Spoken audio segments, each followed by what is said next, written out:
Bună seara! Bună seara! Care este talentul dumneavoastră?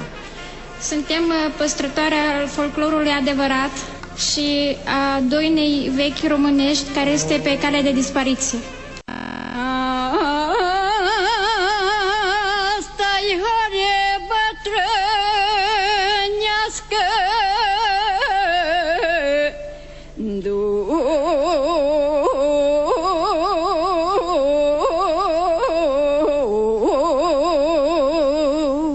noi copilă să horească și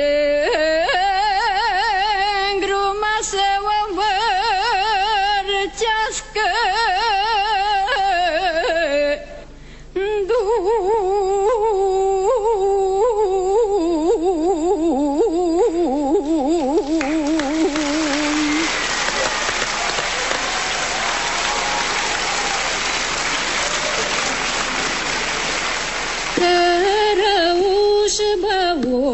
Tajin, e mânaska iașălin, da mânaska-i mai tare, ai lai, lai, lai, lai, lai, la, să ajună și-mâsta cu sare, ai la da da, la da da da, la, cărăușu băutațin, e mânaska iașălin, ai da mânaska-i mai tare, ai lai la da da da la da la da la, să ajungem în sacu sare, ai la da la la la la la la.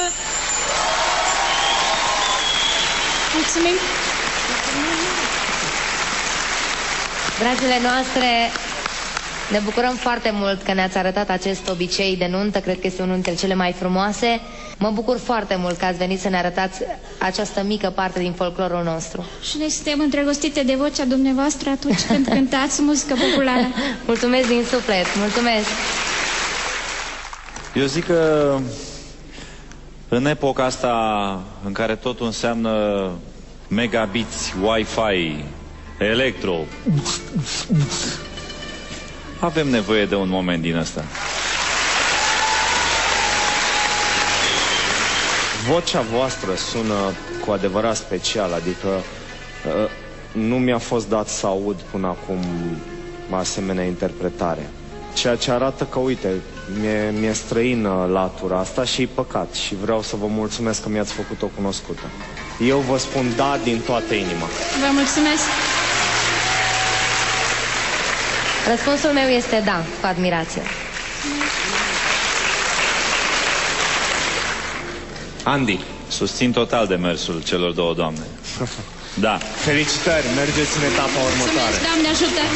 Doamne ajută! A fost extraordinare. Foarte bine, dar eu supărată când bătrână.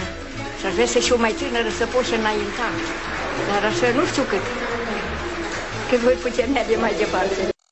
Revenim în culise, ne scuturăm o țâră și ca în basmele din popor ne întâlnim cu o măicuță bătrână și a ei fiică bună. Bună seara! Bună seara! Faceți? Ați venit pe la noi? Da, am venit să văd și orașul. Că și să luați marele premiu? Mă numesc Zenuța Purja, din județul Bistrița Năsăud. Am 43 de ani și am venit însoțită la acest concurs de Rapsodul Popular Teodora Purja, care este mama mea. Am venit aici pentru ca să cânt o doină bătrânească, ca să nu uite tineretul de-amu, că cum am fost noi bătrâni, cum am horit eu la sărsele, la sapă și eu nu vreau să le urc, că mi-e dragi să le audă și alții. Noi vă mulțumim că ați venit, vă așteptăm pe scenă și vă ținem pumni. Haideți!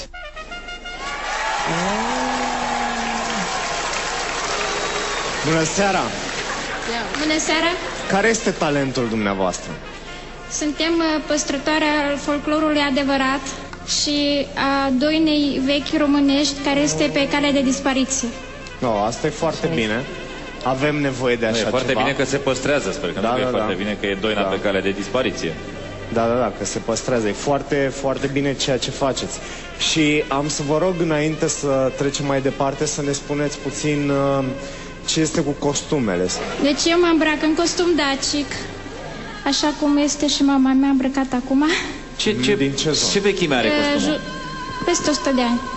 Wow! Îți dai seama? Bun, și în această seară... În această seară am venit cu un fragment din Obicei de nuntă și cu horile vechi cu noduri. Horea cu noduri este un stil de interpretare foarte vechi, bine, pe vremea iobăgiei, când biciul asupritorului cădeau iobagilor pe spate, iobagii nu igneau, ci cântau și durerea în cântec se transforma în noduri. Am văzut că acest stil se pierde și de când am început să cânt, am urmărit întotdeauna să aduc în atenție acest folclor vechi, străvechi, care a intrat anul acesta în patrimoniul UNESCO. Este o valoare a românilor și este păcat să se piardă.